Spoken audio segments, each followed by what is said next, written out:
NFL Week 6. Let's do it. Headline: Detroit stomps Dallas 47-9. Doubles them up on total yardage. Goff, after a slow start to the season, dig through those games a little, has now posted back-to-back perfect passer rating games. Detroit is actually the 5 seed today because of Minnesota's 5-0 record. The NFC North is the best division, the Norris, in football, with what Green Bay is doing, which is worth paying attention to, stomping Arizona. Chicago is in last place in the division at 4-2. We could talk a little Caleb Williams improvement now. Next gen stats. You want some? I'll do it to you. Even you can listen to these, not just your kids. If you look at success rate for quarterbacks, which is based on the yards needed based on down and distance. So you need a certain percentage of yardage on first down, then second down, then 100% of the yardage needed for third down to keep the sticks moving, right? Makes sense. Really good stat. First 3 weeks, Caleb had the 4th lowest success rate amongst quarterbacks. The last 3 weeks, he has the 5th highest success rate amongst quarterbacks. Yes, I know the teams are very good. Let us have this. All right, back to Detroit. Losing Hutchinson is brutal. He had Sandow shout out here. A 24% pressure rate through the first part of this season.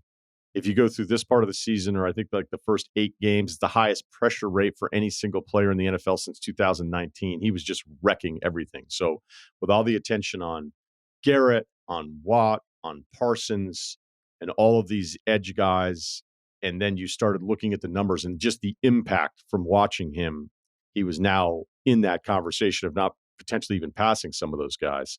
So you can't replace him, but it'll be interesting to see how aggressive they get with which available edge guys may be in play before the trade deadline, which is beginning of November. But the positive back to this is that Detroit is following up last season where it felt like a real thing. And they're also following up on all of the preseason hype, summer hype of what they're capable of doing. And without Hutchinson, it certainly hurts the defense that is the weaker of the 2 units, but they've put so many resources into the secondary. And there was no reason why the offense was going to struggle with the exact same personnel and so many young players just only getting better. So the only loss against Tampa, again, when we talked about that game, it was very important to point out it was a weird loss on top of everything else. They went to the red zone 7 times, only had 1 touchdown. Again, Goff statistically wasn't exactly lighting it up, but he's been terrific the last couple of weeks. Let's stay on Dallas here a little bit. This is the worst home loss in the Jerry Jones era, also on his birthday. Awesome. The first half numbers for them at home this year, they've given up 35 to New Orleans, 21 to Baltimore, 27 to Detroit yesterday. So on average, they're giving up 27.6 points per half at home games. You could even throw the Packers game from last year in there if you wanted to. That 27.6 they're allowing in the first half would be the 5th worst scoring defense overall per game in the NFL. Not great, Bob, right? So we could go with excuses, back-to-back primetime games versus Detroit coming off a bye. The injury part of this is definitely real for this Dallas front that people thought was maybe a little light in the britches when they were actually healthy. But are they still talented enough on offense with Dak to go, all right, I can't, like the easy thing to do today is just completely write them off. I feel like that'd still be a little dismissive because of Dak. But at the same time with Dak, and I'll just admit to you, like, come clean on this one, I have struggled with who he is and who he isn't basically since the beginning. Now, in the beginning, it's mid-round pick, Mississippi State. Yeah, good college football team. But if all these other teams pass on him for 3 rounds, like how good is he going to be? Oh, wow, this is a really good story. He's going to be really good. Big athletic, has all the throws, all that kind of stuff. So it's from that point on to when he became the guy and was putting up some really big numbers, which he has. I actually was wondering too in this game, is like, is that going to end up at like 360 because they're down by 40 points? But then they yanked him because he'd thrown another pick. And it was just pointless at that point. But I was like, is he going to end up? Because he has, I believe, the 3rd. Yeah, he does. He has the 3rd most passing yards in the NFL this season.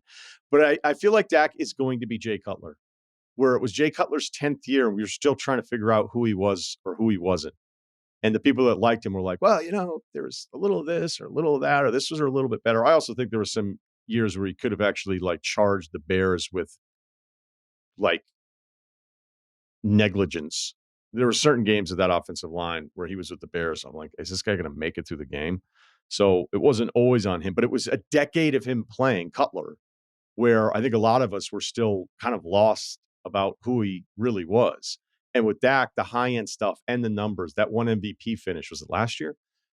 And yet you're like, yeah, but is he ever really like a tier one guy, that 5 or 6 quarterback group that we talk about all the time? And he hasn't been, but maybe the hope that he would be.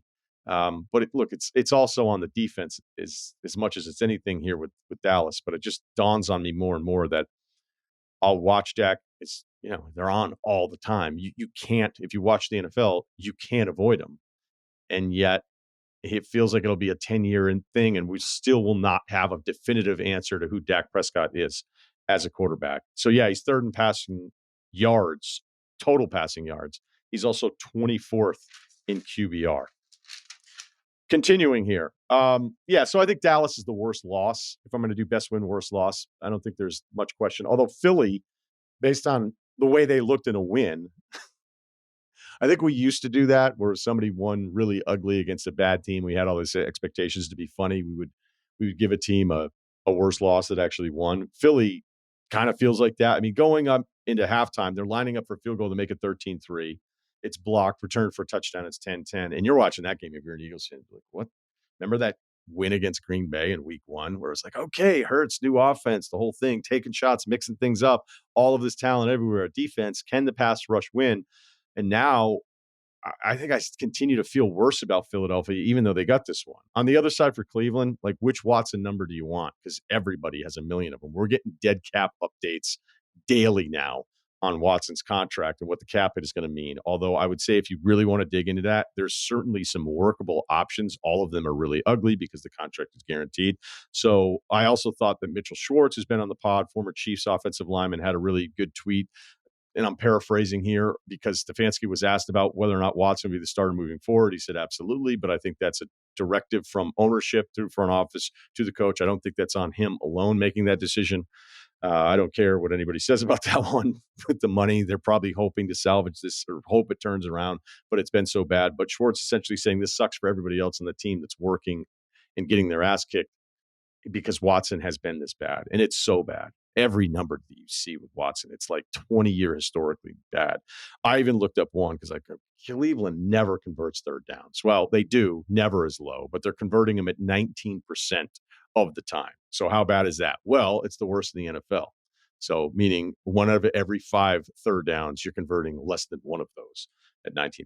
You already understood that. So basically 1. So I went back for 20 years and tried to find a team that was worse than 19% third down conversion rate. I could not find one. And after 20 years of all tabs, I just got sick of looking at it. Usually the lowest is like 30, 31, 34. There was one season where I saw a team at 25%. Again, Cleveland is at 19. Best win. We could go all the way back to Thursday, San Francisco getting it done to go to 3-3 at Seattle, which helps them in the division race. They lead the NFC West at 3-3, tiebreaker over Seattle. And with the way Arizona is going south and the Rams injuries, and Seattle's defense, even with the awesome start, kind of going in the wrong direction here a little bit. That is on the table for best win. Baltimore going to 4-2. Let's go over their QB opponent resume here again now. So the Ravens have faced the number 1, 2, and 3 quarterbacks in QBR to this point of the season. That's Josh Allen, Burrow, and Daniels. The 4th quarterback is some guy named Mahomes, who's way down the list right now. There's an argument to be made because some of the defensive numbers are not very good. 2nd worst passing yards allowed per game, better than only Jacksonville, but that is opposing quarterbacks. That number is going to come down. So if you see somebody on TV talking about the Ravens as a contender and dumping on their defense, their pass defense in particular, maybe it's an issue, but there's no way it's going to continue to be this bad because they've played incredible quarterbacks so far. And Daniels was so good yesterday, I thought, for the most part, keeping your game in it, giving you a drive when you needed it. I know it didn't happen there at the end, but I mean, what are you asking? This guy is a rookie, not even halfway through his first season. But you can make an argument the Ravens offense is the best in the league. It's number 1 in yards per play. It's almost 7 yards per play every time they run a play. They're 3rd in yards per attempt. Lamar, they had a 93-yard touchdown drive yesterday, another 94-yard touchdown drive. Lamar seems to be just at another level here. Zay Flowers, a huge first half, and then Derrick Henry to close it out. I'm worried what Henry's going to look like at the end of the season, but as of right now, he has been even more than I would expect from him. So, yeah, it's a defense that has some bad stats, but there's a very specific reason for why that's happening, and I can't imagine that's going to stay that bad all season long. So, yeah, let's give it to Baltimore, best win against Washington. I look at records. Well, we all look at records, but every now and then, Atlanta had this for a bunch of years where I just thought Atlanta was terrible, and then I go, wait, they're 5-4, or they're 4-5. How are they 7-6? And I'd kind of written them off after a few weeks in.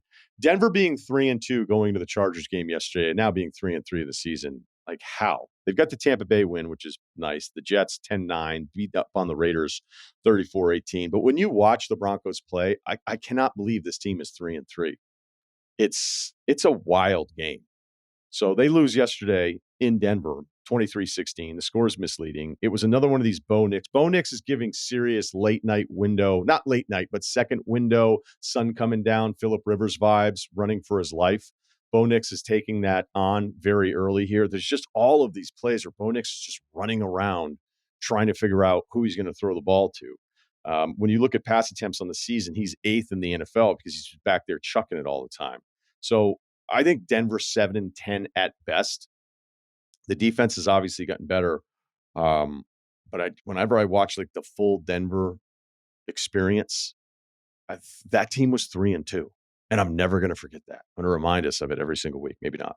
On the other side, Chargers defense from 28th in defensive EPA to number 1 going into this week. And Herbert looking like maybe one of the 8 Pro Bowl alternatives. That would be an alternate. That's probably the way I should say that. 237 yards yesterday. His first game over. His first game over 200 yards of the season.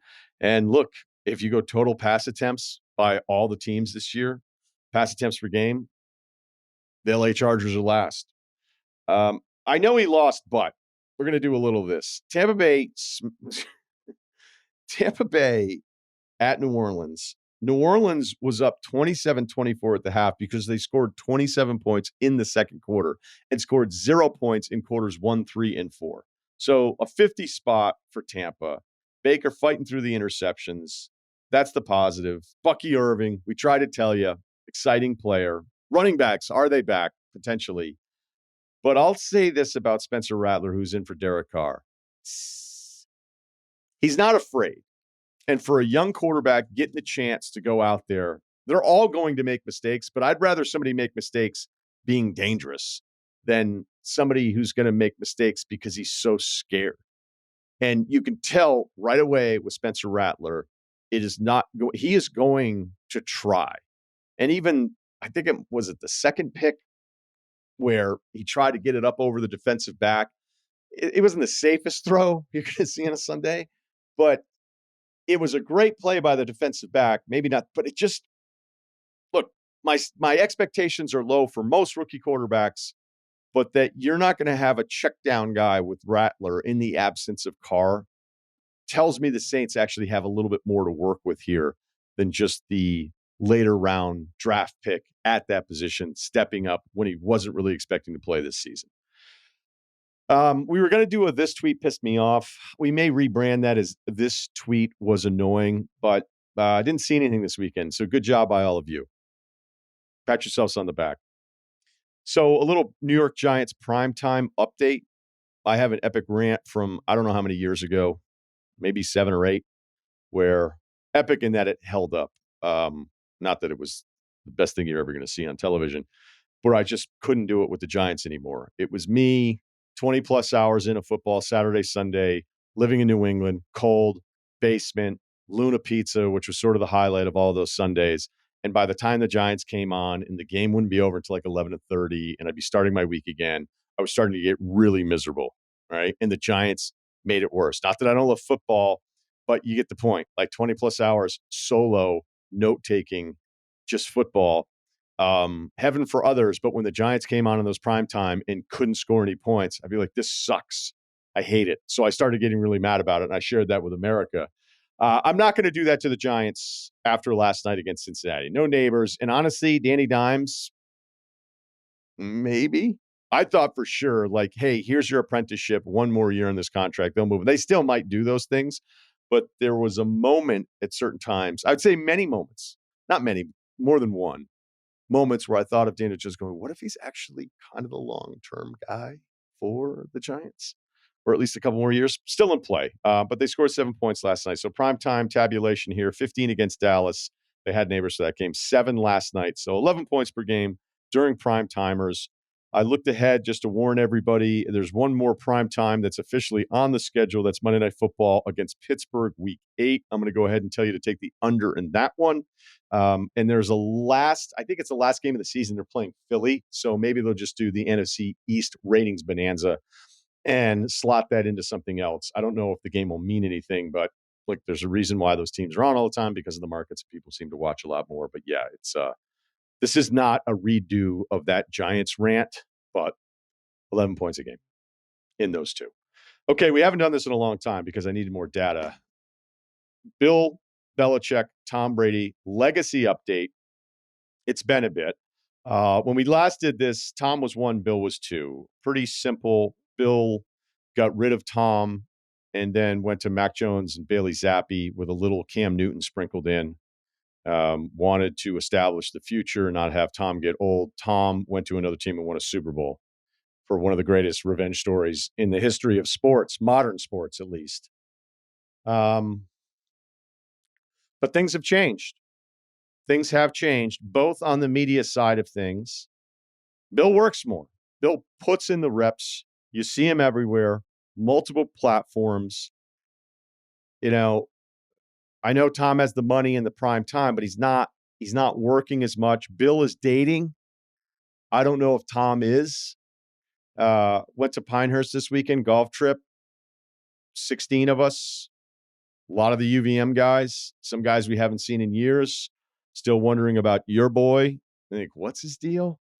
And the guys that I would say are in the secondary orbit and not like directly within the same, like not my moon friendships, but just other things where I just, still friends, but I haven't seen the guys in a long time. And then they go like, yeah, so you never got married, huh? You never, Then it would end in the like, hey, you'll find your someone. And then the guys that knew me were like, I don't know if that's, so I don't even know what Tom's deal is, but I hope he does find somebody. So as of right now, I've got Bill 1 and Tom 2. But if Bill gets back into coaching and bails on the media, do we bump Bill up or down?